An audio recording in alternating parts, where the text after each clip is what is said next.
While almost half of the people playing games are women, very few women consider themselves gamers. And in the world of esports, men dominate. Very few women are signed professionally. And when it comes to making money, it's still the men who take home the big bucks. But things are changing. There's a movement underway to advocate for women and help them move up to the highest levels in the industry. We met some of the incredible women who are well on their way, making their mark and really history in the process. These are some of the women of global esports organization Gen G, which currently fields the only all-female professional Fortnite team. Tina Reyes and Maddie Sun are just two of the groundbreaking women who are part of the organization.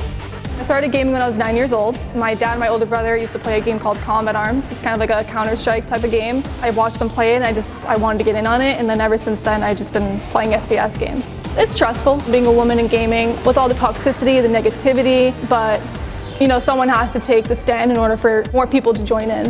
I feel like I have a responsibility, but then at the same time I feel very motivated because I want to inspire all these women to chase their dreams as well. Growing up as a kid, there was no women role model. I feel like now we're that person for these younger girls. We caught up with the women at the Fortnite World Cup, which was held at Arthur Ashe Stadium. Yes, the same place where each year the US Open is held. That is how big esports has become. Over the course of the tournament, a total of $30 million in prize money was up for grabs. While there were no women in the Fortnite final, women like Maddie Sun and Tina Reyes are making inroads and hope to one day be competing in the final, not watching from the stands. With the support of Gen G, they're on their way. The organization provides housing for them in Los Angeles, where they are provided for under contract, earning salaries as members of the team. Nothing is left to chance. Everything's pretty insane. We play Fortnite professionally, so we're training to 6 to 10 hours a day, every single day. Gen G found me through streaming. They went through hundreds and thousands of VODs of other women, and they found my stream. Gen G's vision is to create an inclusive environment for all, which is why they prioritize initiatives focused on equality and fairness. As an organization, they understand that the gaming audience is vastly growing and that esports organizations need to step up and create positive communities for female gamers. We get a lot of online interaction from little girls, and I love it. It empowers me because we're still growing as players, and there's people that look up to us, and we should be making them proud, and that's what my goal is. Initiatives to include more women in the world of esports are picking up speed. At this special 2-day girls and gaming camp in Canada, young women learned what it takes to compete in esports at a professional level. At the Adamus Esports Training Center, the women go through a boot camp like any other athlete, focusing on the body, mind, and spirit in order to elevate their game. In fact, hundreds of colleges now offer sports programs and scholarships for students who excel at gaming. Yes, young women are getting scholarships to college for esports.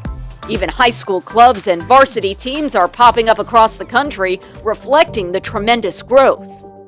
In addition to developing skills that can help individuals succeed, like strategic thinking, teamwork, collaboration, and goal setting, gamers learn about the massive career opportunities in esports through on-site visits to companies like EA and interactions with professional women. Gaming is so big and so varied. There's all the way from mobile phone games to the peripherals to the teams and the esports. There's so many different jobs in it. There are endless opportunities gaming, and I think it's also very fun and interesting industry. Exclusively female esports tournaments, like the Nissan Supergirl Gamer Pro in Oceanside, California, are also opportunities to showcase women who are playing at the top levels. Adept the Best is also signed to the Gen G organization and is one of the top Fortnite players in the world.